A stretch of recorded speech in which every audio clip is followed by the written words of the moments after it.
આમાં ગાળાનો સવાલ કઈ આવે?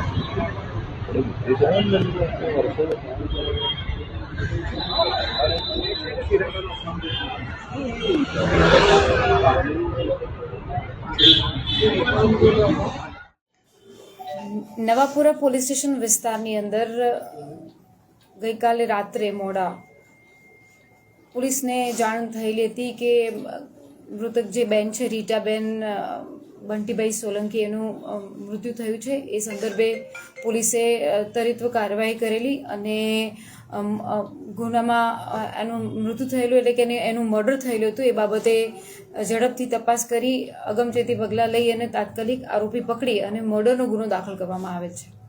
મેડમ કેવી રીતે એટલે હત્યા પાછળનું મોટિવ શું હતું એમ? અત્યારે હાલ એમના પરિવારના જનોની પૂછપરછ ચાલે છે. એ પ્રમાણે પ્રારંભિક તબક્કે પતિ પત્ની વચ્ચે એકબીજા પર શક વહેમ હતો. એ બાબતે છેલ્લા કેટલાય સમયથી બંનેને અણબનાવ બનતો હતો. એ સંદર્ભે દિશા લાગે છે કે એના પતિને શક હોવાનો હોય અને એમાં આવેશમાં આવીને એણે એના પત્નીની હત્યા કરી હોય એવું પ્રારંભિક જણાઈ આવેલ છે. કેટલા વાગે બનાવ બન્યો? પોલીસને ઘટનાની જાણ ક્યારે થઈ અને પોલીસે સ્થળ પર પહોંચીને શું જોયું? મોડી રાત્રે આ બનાવ ડિનર સમયે એમના પરિવારમાં બોલાચાલીનું વાતાવરણ ઊભું થયેલું એટલે લેટ નાઇટ પોલીસ પાસે આ માહિતી આવેલી અને જેવી આ માહિતી આવેલી એ પ્રમાણે ઘટના સ્થળે જઈને તપાસ કરતા જે રીટાબેન જેનું મૃત્યુ થયું છે રીટાબેન સોલંકી અને એમના પતિ પર શક હતો તો એના પતિને તાત્કાલિક પોલીસની અલગ અલગ ટીમો શોધી લાવી અને પછી એમને તરત એમને પૂછપરછ માટે લાવ્યા હતા. પછી શકવહેમ જતા એની પર પૂછપરછ કરી અને પછી આગળની કાર્યવાહી કરી. કેવી રીતે હત્યા કરી? અત્યારે હાલ જે પ્રમાણે પૂછવામાં આવે છે કારણ કે એ સમયે એમના ડિનરના સમયનો વેળા હતી. એ વખતે એમના પરિવારના સભ્યો પણ હતા કે જે આ મૃતક બેન છે એના સાસુમાં, આ મૃતક બેન છે એનો મોટો દીકરો જે 14 વર્ષનો છે એ બધા પણ હતા અને આ લોકો ખાવાની બાબતમાં કોઈ નાની બોલાચાલી થઈ હતી. એના પછી બંટીભાઈ જે છે આરોપી જે એને મરનારનો પતિ પણ છે એને પણ શક ગયેલું કે તું તારા કોઈની સાથે આડા સંબંધો છે. એ બાબતે બોલાચાલી થતા ઉગ્ર બોલાચાલી થતા આવેશમાં આવીને એને આ હત્યા કરેલી અને હા ઘટના સ્થળ પરથી જે ચપ્પુનો ઉપયોગ કર્યો છે એ ત્યાં મળી આવેલ છે. આ પતિ શું વ્યવસાય કરતો હતો અને એની પત્ની શું કામ કરતી હતી? અત્યારે હાલ અમે પ્રારંભિક પૂછપરછ કરતા આ જે બેન છે મૃતક બેન રીટાબેન એ સફાઈ કામદારનું કામ કરી રહેલી હતી અને આ જે ભાઈ છે એ છેલ્લા કેટલાય સમયથી બેરોજગાર હતા. મેડમ શરીર પર કેટલી ઈજાઓ છે? એ હાલ પોસ્ટમોર્ટમ રિપોર્ટ આવે એટલે ડિટેલ ખબર પડે. અત્યારે હાલ જે પ્રારંભિક રીતે દેખાઈ આવે તો એના છાતીની અંદર એક ઊંડો ઘા છે અને આસપાસ હાથ અને શોલ્ડરની સાઈડને થોડી ઘણી ઈજાઓ છે. આરોપી છેલ્લા કેટલાય સમયથી બેરોજગાર હતા. પહેલા એણે ઘણા કામ કરેલા, ત્યારબાદ એ ઘરે જ હતા અને એ એમના સમાજનો જ હતો.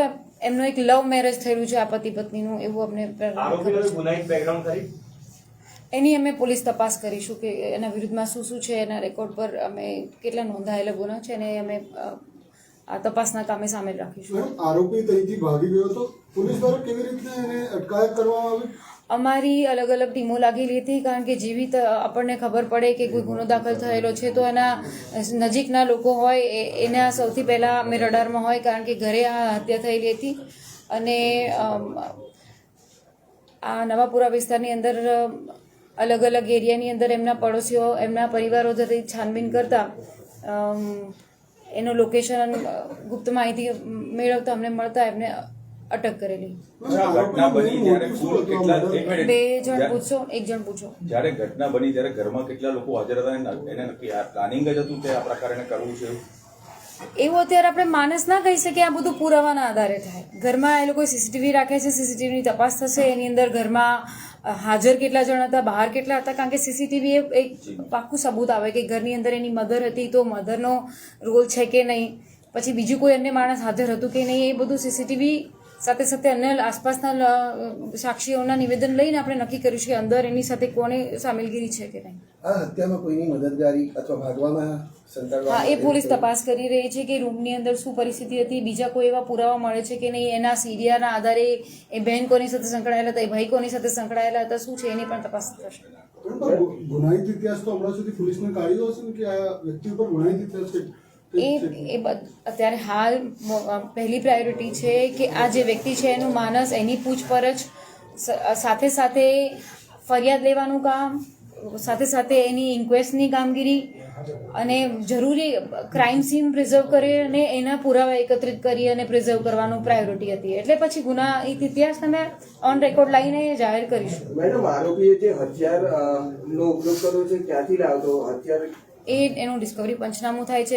એ વેપન એને ક્યાંથી લાવ્યો હતો, પહેલાથી લાવેલો હતો કે નહીં, એનું પહેલાથી ઈરાદો હતો કે નહીં, એ બધું તપાસમાં આગળ પ્રસ્થાપિત થશે. એને હાલમાં જે મર્ડર કરવા માટે ઉપયોગ કર્યો છે, પ્રારંભિક રીતે અમે લોકો જે જોયું છે તો એને ચપ્પુનો ઉપયોગ કરેલો છે, ધારદાર.